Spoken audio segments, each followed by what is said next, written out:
There are stories whispered in the low country of Mississippi that even the elders refuse to repeat after dark. Not tales of ghosts nor the ordinary cruelties of slavery.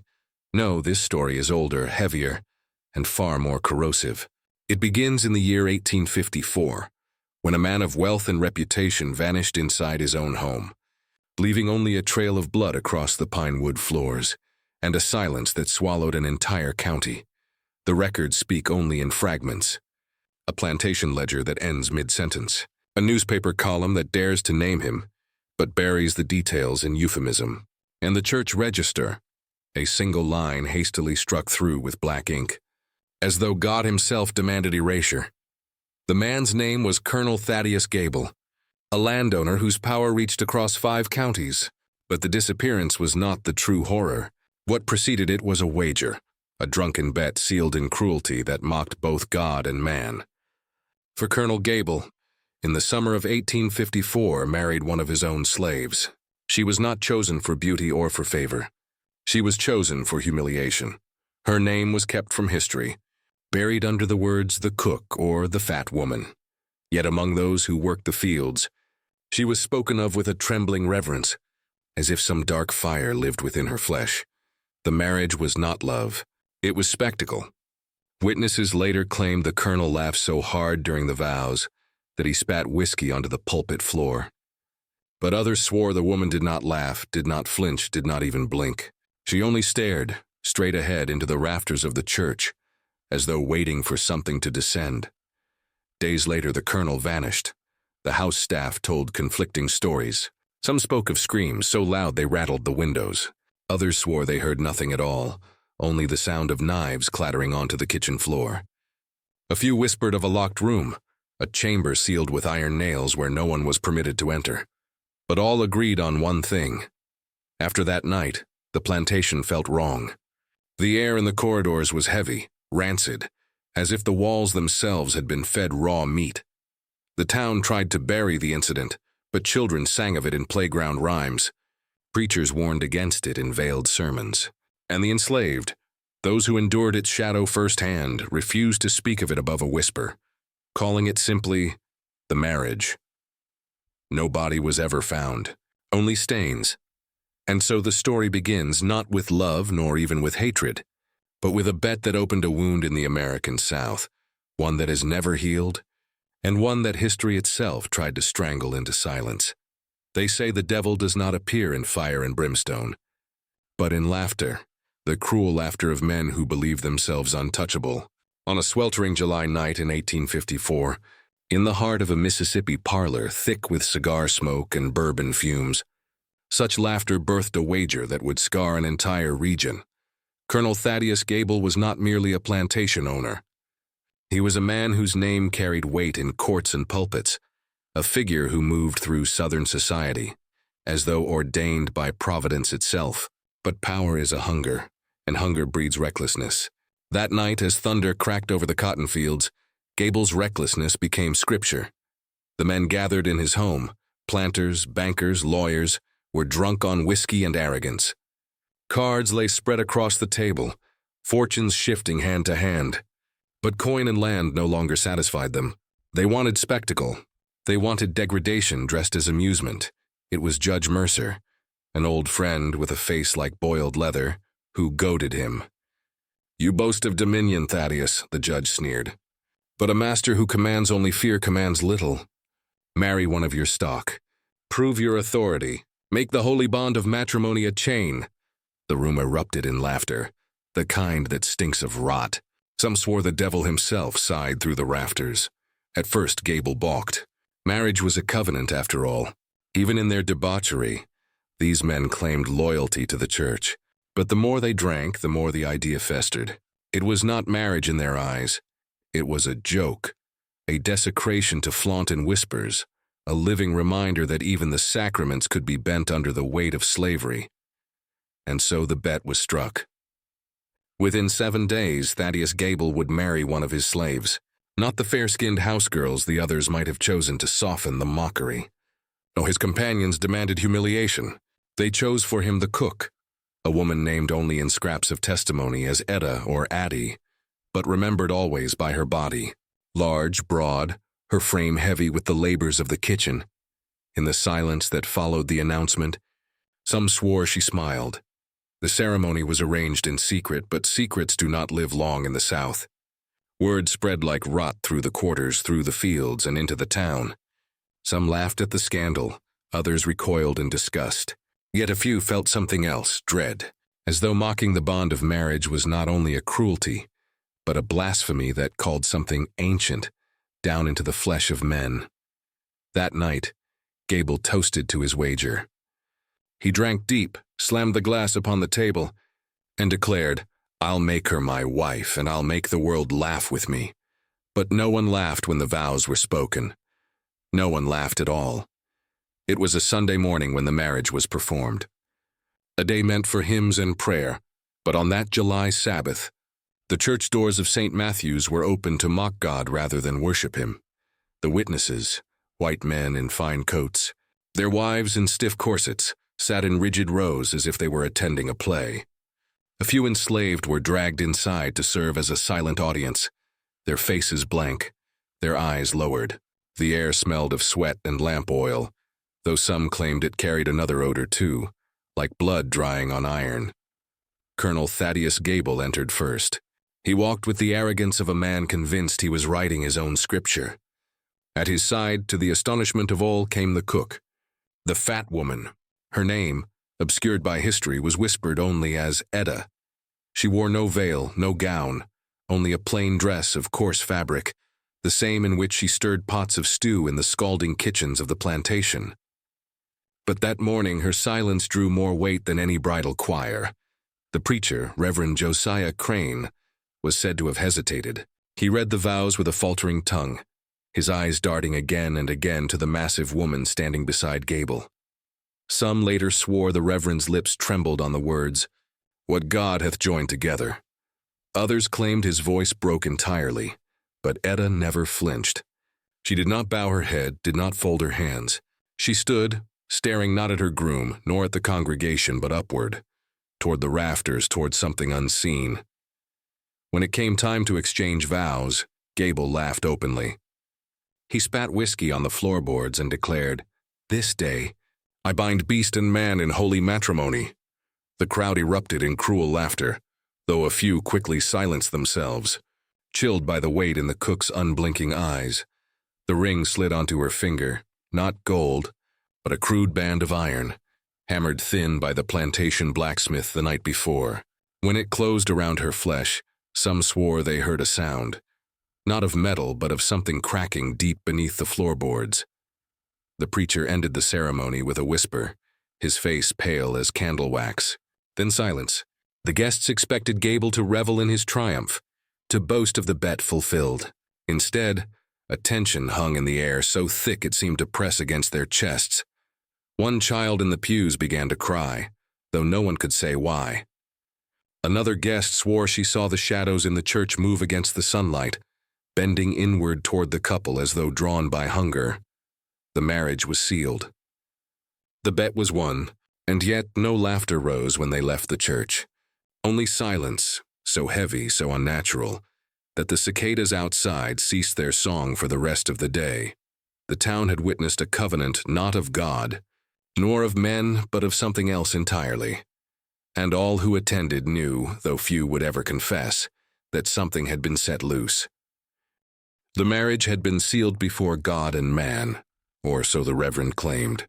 But the true covenant, if such a word can be used for what followed, was not forged beneath the church rafters. It was sealed that night, in the suffocating dark of the Gable plantation house. The guests had gone. The preacher had retreated to his parsonage, where he drowned himself in whiskey until sunrise. Only the house servants remained awake, watching with dread as their master and his new wife climbed the creaking staircase to the master's quarters. The cook walked behind him in silence. No veil, no flowers, only the faint rustle of fabric against wood. Some said her eyes never shifted from the ceiling beams, as though she was watching shadows crawl above her. Others insisted she glanced only once, directly at a young maid at the foot of the stairs, and smiled. That smile haunted the girl for the rest of her life. The door closed. Then came the waiting. What happened next fractured every account, as if those who heard it could not bear to tell the same story twice. Some swore the house filled with screams, raw, piercing wails that split the silence like hot iron through flesh. Servants fled to the fields, clutching their ears, unable to block the sound. Others claimed they heard nothing at all, only the thundering of footsteps and the crash of furniture against the walls, as though the entire room had been overturned in rage. One boy, tasked with carrying coal to the hearth, pressed his ear to the floorboards beneath the master's chamber. He later confessed, his voice trembling even decades later, that what he heard was neither human moan nor animal cry. It was a low, guttural chant, a rhythm that pulsed like a drum, a language he did not know, but which made the marrow in his bones ache as though he were being hollowed from within. Then silence. The boy swore that when the chanting stopped, he smelled something burning. Not wood, not cloth, flesh.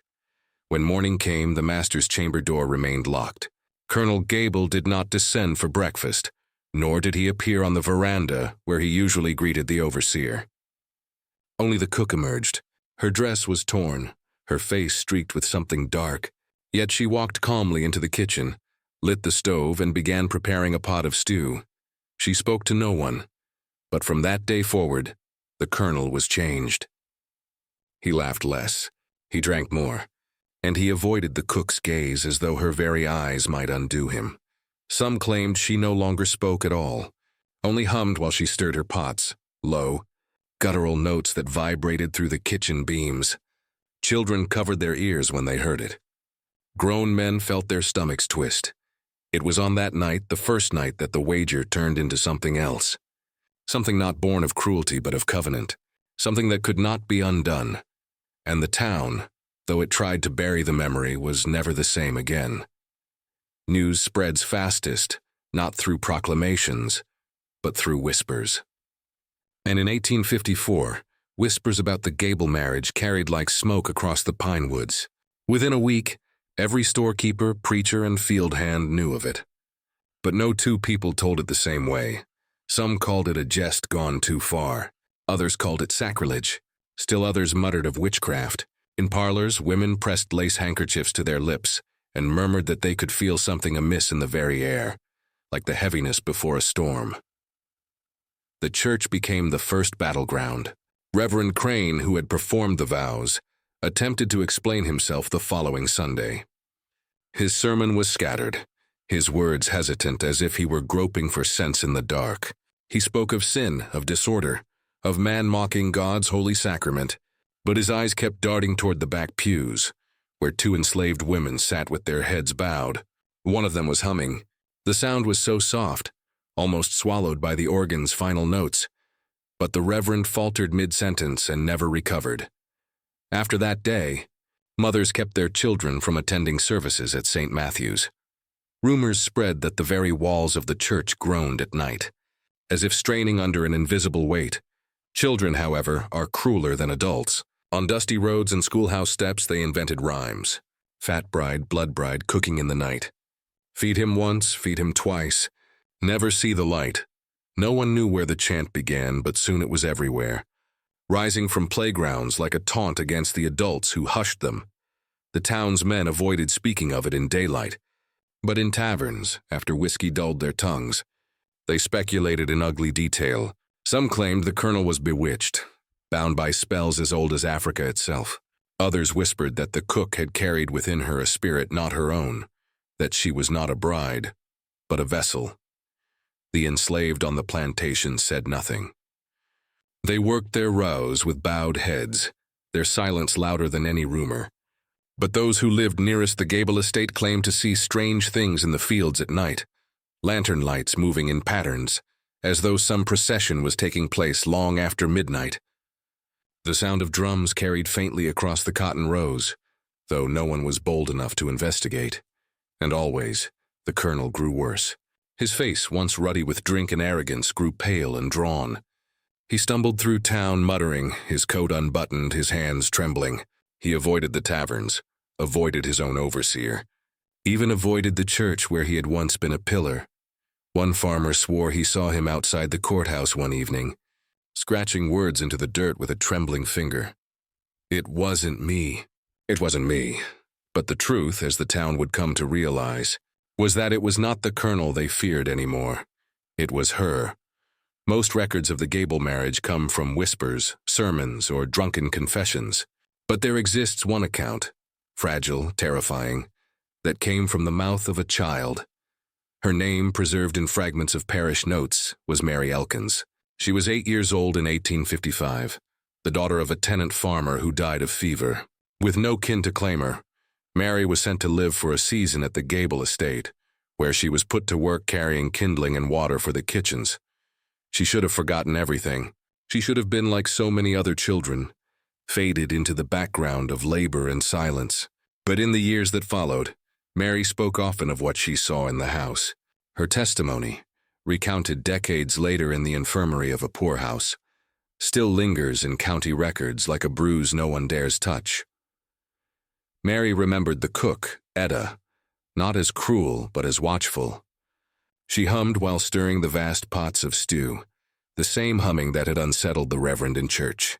Mary described the sound as a deep song that made the spoon shake, but her sharpest memory was of one night in winter. She had been sent up the back stairs to deliver logs to the hearth in the master's quarters. As she climbed, she heard voices, two at first, the colonel's and the cook's, then something else. A third voice, high and brittle, yet coming from no throat she could see. Mary set the logs down and pressed her ear against the door. What she heard shattered her childhood forever. It was laughter, but not human. She said it rattled like glass breaking, then low moans like cattle dying in the slaughterhouse. And underneath it all, words spoken in a language she did not know, but which etched themselves into her mind. She repeated them years later to a parish nurse. Aga, Kalum, Ishaya, names that no one recognized. Though the nurse admitted she felt her blood run cold hearing them, Mary then described a shape. When the door cracked open slightly, she swore she saw not the colonel nor the cook, but a figure bending over the bed. Its back was hunched, its arms long, its head bowed low. She said it was too big for the room, but still inside it. When she gasped, the door slammed shut. The next morning, the colonel descended to breakfast with his face pale and his hands shaking. He would not eat. The cook served stew as usual, humming as she ladled it. But when she passed by Mary, she bent low and whispered into her ear, "You didn't see nothing, child. If you did, you won't see long." Mary was sent away from the estate a month later, transferred to an orphanage in another county. But she never forgot. Even as an old woman, racked with fever, she whispered to her nurse that what lived in that room was not bound by marriage, nor by man, nor even by God. She called it the third voice, and she swore it was still alive beneath the soil. The townspeople expected the marriage to break the cook. They expected humiliation, degradation, perhaps madness. What they did not expect was change. In the months after the wedding, Etta altered in ways both subtle and grotesque. At first it was her silence. She no longer spoke except in mutters. When she moved through the kitchen, her lips did not form words but shapes, as though rehearsing a language the human tongue was not meant to carry. Then came her appetite. She consumed not just the scraps left after the master's table, but portions that would have fed 3 men. Yet she did not grow fatter. On the contrary, her face thinned. Her skin stretched taut as though whatever entered her body was burned away, leaving behind only sinew and bone. Still, her presence grew larger, heavier. Servants swore she filled the room with her very shadow, and there was her strength. Once slow and lumbering, she could now lift iron pots from the stove with ease. A stable boy saw her carry a whole hog on her shoulders, as though it weighed nothing. But the most disturbing change was in her hands. They became broad, coarse, and calloused, the nails growing long and blackened, as though some other creature's claws were pushing through her skin. The colonel, once arrogant, became withdrawn. He avoided her gaze, avoided her touch. He often locked himself in his study with the curtains drawn, drinking until dawn. Some claimed he was seen scratching symbols onto scraps of paper, lines and circles that resembled nothing of scripture or mathematics, shapes he burned immediately after drawing. Yet despite his fear, he could not rid himself of her. She presided over his table, his house, his nights, and worse, she began to preside over his dreams. Servants whispered that he screamed in his sleep. One maid swore she heard him cry out, "Take it back, take her back!" But when dawn came, the cook was always there, humming at the stove, ladling stew with a serene smile. The enslaved in the quarters grew restless. They refused to enter the house alone. They began leaving offerings, bits of bread, carved figures, even blood from cut fingers, left discreetly on the kitchen steps. When asked, they would not explain.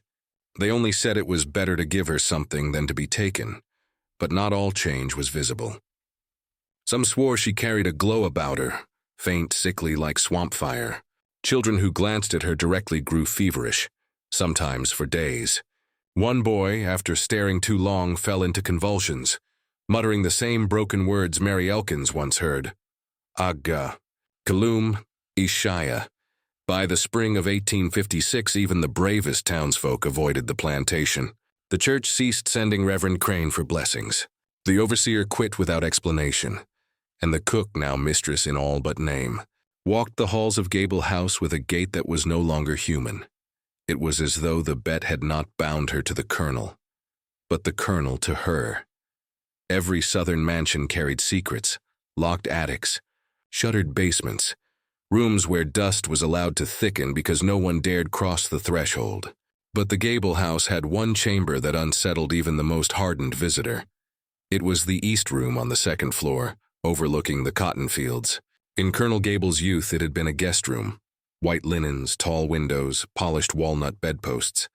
But after the wedding, it was sealed. The lock was no ordinary bolt. Witnesses described thick iron nails driven into the frame, as though carpenters had attempted to fasten the very air shut. A wooden cross was nailed to the door, crooked and hastily carved. Some said it was marked with symbols not found in Scripture, circles within circles, inked in something that was not quite ink. No servant was permitted near it. If a broom touched its threshold, the cook would appear without a word, taking the broom away and sending the servant elsewhere. Children were beaten for lingering too long in the hallway. The door stood like a tumor in the house, visible, unavoidable, but never spoken of. Still, secrets cannot hold forever. Visitors began to notice strange things. A banker's wife, staying for supper, excused herself to the upstairs parlor.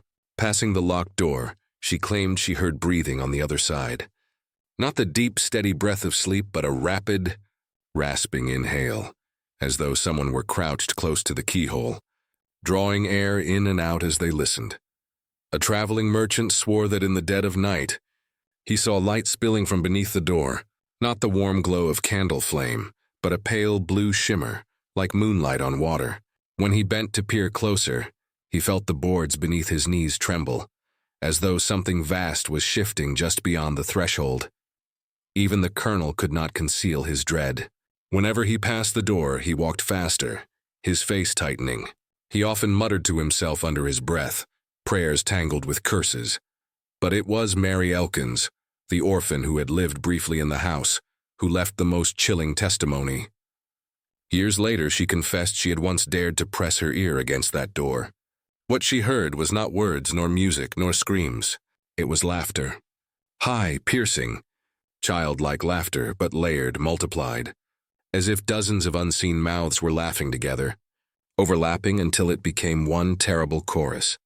Mary fled that night, running barefoot into the fields until she collapsed. By 1857, the room's reputation had spread across the county. Neighbors whispered that the colonel had imprisoned something inside, perhaps a bastard child, perhaps a demon. Others believed it was not a prison at all, but a womb, nourishing something that was not yet ready to be seen. And through it all, the cook kept her silent watch. She never unlocked the door. She never explained the noises. She only hummed her low, guttural tune in the kitchen, every note in rhythm with the faint scratching sounds that came, late at night, from behind the locked room's walls. Whatever was inside did not stay still, and the longer it remained, the more the house seemed to rot around it. The church had been the soul of the county. In those years before the war, sermons shaped the calendar more than laws did. To be denounced from the pulpit was to be stripped of your place in the world. And yet, when faced with the Gable marriage, the clergy did not condemn. They turned their heads. Reverend Josiah Crane, who had presided over the vows, began his descent into ruin not long after. His sermons faltered, his hands shook. His eyes seemed to flick constantly toward the rafters as though something hung there above the congregation. Parishioners complained of his weakness, of his incoherent ramblings. But when asked directly about the Gable marriage, he refused to speak at all. Instead, he began preaching from obscure texts, warnings from the book of Nahum, the curses of Jeremiah. His voice carried the tremor of a man who had seen something beyond the page. Once, in mid-sentence, he collapsed behind the pulpit, convulsing like a child struck by fever. When he rose, lips foaming, he screamed only 2 words, "It's fed." The deacons quickly dismissed the outburst. They instructed their flock that nothing unusual had happened at St. Matthew's. The marriage, they said, was an unfortunate spectacle, but not a matter for the faithful. The church was to focus on God's eternal order, not the scandals of men, but some whispered otherwise. In the parsonage, Reverend Crane was visited late at night by men in black coats, elders from surrounding counties. Witnesses claimed to see candles burning until dawn, shadows pacing in the window. One neighbor swore he overheard chanting, not in English but in the guttural rhythms the cook herself hummed in the kitchen. Soon after, Crane resigned his post and vanished. His pulpit was filled by another preacher, one younger, louder, who thundered against the sins of abolitionists while never once mentioning the festering horror in the Gable estate. The silence spread. Church elders instructed their flock not to gossip, not to speculate. Those who pressed for answers, wives, widows, a handful of brave men, found themselves quietly shunned. Their credit at the mercantile was denied, their children excluded from school. Silence, it seemed, was enforced as law, and yet no silence could blot out the signs. Strange illnesses swept through families who attended services. Infants wailed through the night, refusing the breast until they grew skeletal and died. Farmers reported crops blackening overnight, as though some rot had passed through the soil. Each time whispers pointed toward the Gable house.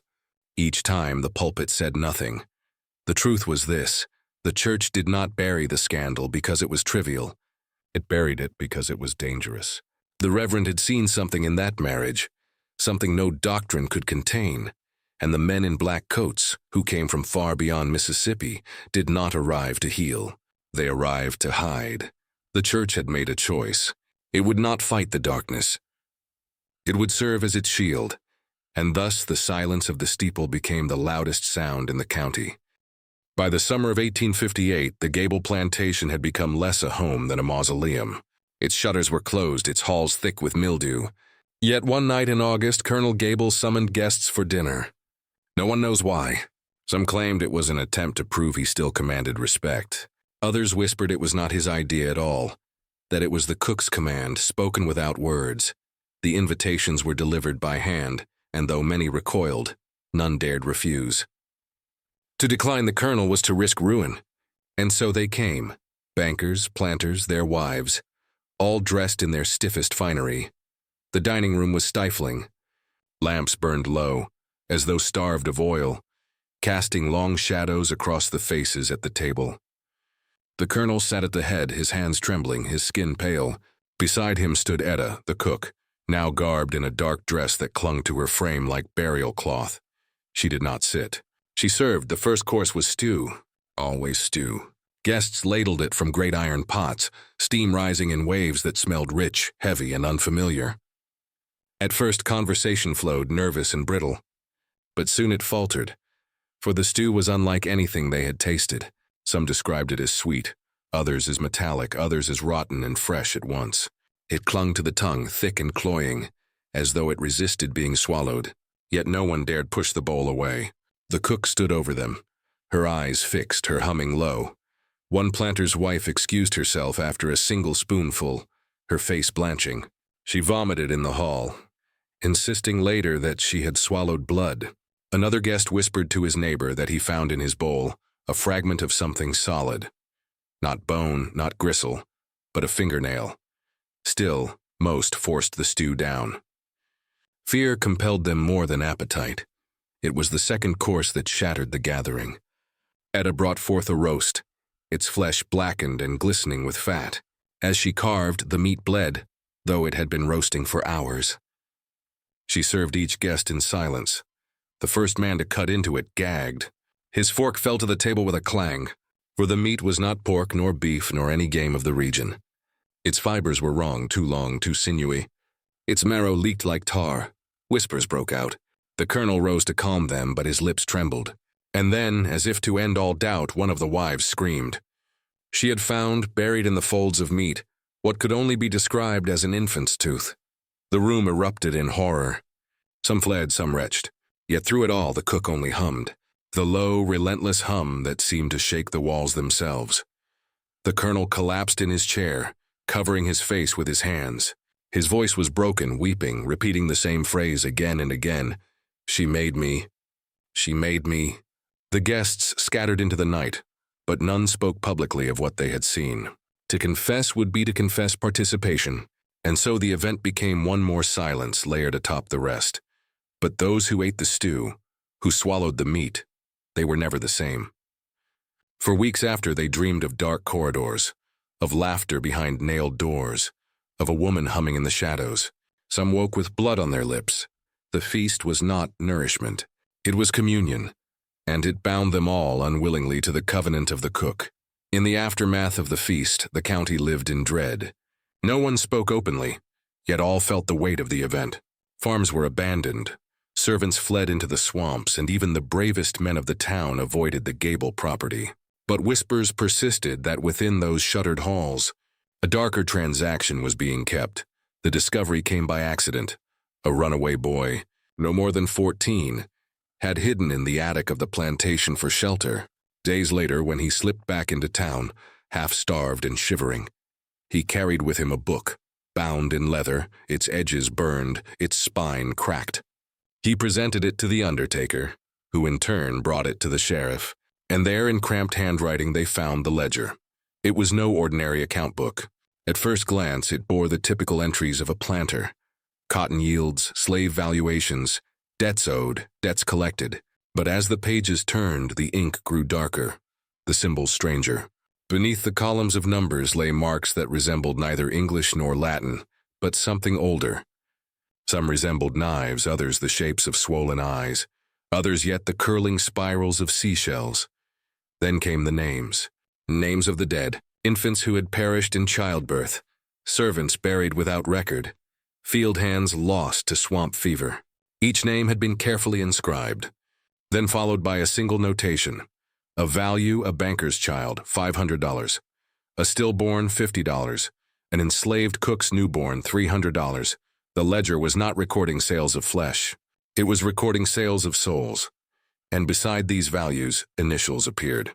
Not JG for Jonathan Gable, nor EG for his wife. These were different. CM, RC, EK, figures who, when cross-referenced, matched elders from the churches, judges from neighboring counties, even a state senator. The ledger suggested a commerce that went beyond cotton and beyond labor. It was as if death itself had been harvested and exchanged. Each soul tallied. Each spirit turned into currency for men in power. Worse still, the last pages bore fresh entries, written in a different hand. The letters were jagged, almost carved into the paper. These were no longer transactions, but invocations. Phrases like "bound to the eater" and "blood carried forward." The boy who found the ledger disappeared before he could be questioned further. Some claimed he drowned in the river. Others whispered he was taken back to the plantation by men in the night. The ledger itself passed quietly into the courthouse, then vanished. By the time anyone asked after it, officials claimed no such book had ever existed. But those who saw it, undertaker, sheriff, clerk, each died within the year. Their deaths were quiet, inexplicable. One froze to death in August, another was found face down in a pond, his lungs filled not with water but with soot. The ledger, it seemed, had not been lost. It had been collected, and though its pages were gone, the debts it recorded remained. By 1860, the South stood on the brink of war, but in Mississippi, the whispers were of something older. The children born around the Gable estate were not right. Some were mute from birth, their tongues oddly short, their throats scarred as if seared before they ever cried. Others spoke, but not English. They hummed in the low drone of the cook, a sound that made their mothers clutch crucifixes to their chests. The orphans were the most unsettling. Their eyes were pale, their skin too thin. Nurses at the county orphanage refused to rock them, for when held, the infants pressed their mouths to the skin and sucked, not milk, but blood through the pores. By age 5, several of these children disappeared. Some were found later in the cane fields, standing in circles, humming in unison. When asked what they were doing, they replied with a single phrase, counting the eaten. The Gables themselves offered no explanation. Colonel Jonathan had retreated into near catatonia, seldom seen outside his chambers. Etta ruled the household now, her presence stretching beyond the estate. Mothers swore she appeared in their doorways at night, though the plantation was miles away. Children whispered of a singing woman who visited their rooms to stroke their faces while they slept. The county feared these offspring were not of men at all, but of the pact sealed at the Gable wedding. They were not children, they were receipts. The war came, and with it chaos. Union troops pressed south, torching plantations along their path. But when they reached the Gable property, something strange occurred. Witnesses testified the soldiers set flame to the house, pouring oil on the wooden beams, striking matches to the drapery. Yet the fire refused to catch. Sparks fell, flames hissed, smoke rose. But the structure stood, blackened but unconsumed. Some soldiers swore they heard humming from inside, though no one had entered. One officer described it as a chorus deep and unending, like the earth itself was singing against us. Terrified, the Union men left the estate untouched, and so, while plantations around it fell to ash, the Gable house endured. When the war ended, survivors returning home found the county strangely unchanged. The fields grew over, the towns hollowed, yet the Gable estate loomed untouched. What unnerved them most was the sight of familiar faces, men who had died at Shiloh, boys who had perished in the swamps, walking the roads near the plantation. These figures were pale, silent, their eyes fixed ahead. They bore wounds that never bled, uniforms that never rotted. The freedmen avoided them, calling them those who were eaten but not swallowed. White townsfolk did not dare speak of them at all, and still, the Gable house stood, a monument to unfinished death. A decade later, those who had once attended the cursed feast began dying in identical ways. Each collapsed in church pews, their throats swelling, tongues blackening. Priests described it as strangulation from within, as if their souls were being pulled through their windpipes. One widow carved into her pew with bloodied fingernails before dying. Not the flesh, the breath. Doctors called it plague. But the surviving witnesses of the feast whispered otherwise. It was the cook collecting what had been promised. The county orphanage, housing children touched by the curse, became the site of a night no one forgot. In November, townsfolk awoke to screams from within the brick building. By dawn, the windows were blackened with soot. Every orphan, every nurse, every priest inside was gone. Not dead, gone. Beds remained warm. Toys lay mid-play. Meals half-eaten still steamed on the tables. Only one mark remained, carved into the stone lintel of the orphanage door. A spiral circling inward, ending in a gaping mouth. Strange men began arriving from Boston, Philadelphia, even New York. They carried briefcases, spoke in hushed tones, and visited only the Gable house. Locals called them the collectors. Their names appeared nowhere in census records, yet they carried the authority of senators. They entered the plantation, stayed for nights, then departed with trunks heavy enough to bend wagons. What they took was never known. Some swore it was the ledger, others the bodies of children. But all agreed. The Gables were no longer masters of their own house. They were custodians of something that stretched far beyond Mississippi. By the turn of the century, the Gable line had withered. Jonathan's children, those still considered human, died young, their throats scarred. Only one heir remained, a granddaughter, Mary Louise Gable. She inherited the house, but with it the silence. Neighbors described her as pale, withdrawn, yet her voice carried power. When she sang in the fields, cattle dropped dead where they stood. Birds spiraled from the sky. She never married, never bore children. Yet the humming never ceased. With debts mounting, the estate was finally seized and auctioned. But when bidders gathered, the auctioneer found the house already empty. No furniture, no paintings, no books, nothing remained, only the walls. And on the walls, scrawled in soot, were hundreds of spirals, each spiral accompanied by a name. The names matched the county registry. Every man, woman, and child who had lived within 20 miles of the plantation since 1854. The house was sold for pennies. The buyer burned it to the ground. This time the fire caught. Yet even in the flames, neighbors swore they heard the low hum of a woman's voice. A century after the wedding, the county no longer spoke of the Gables. The land was overgrown. The church long collapsed. The town little more than dust. Yet travelers still reported oddities. A child humming in an empty field.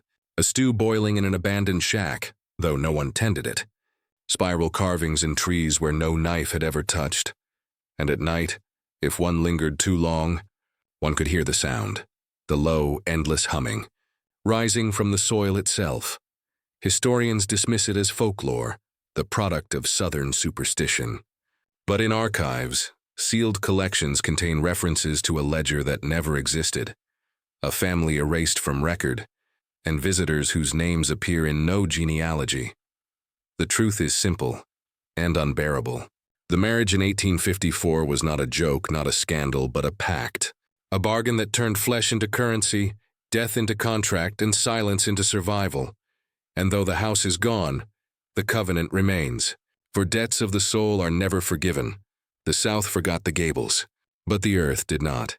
And somewhere beneath the roots and the clay, the cook still hums.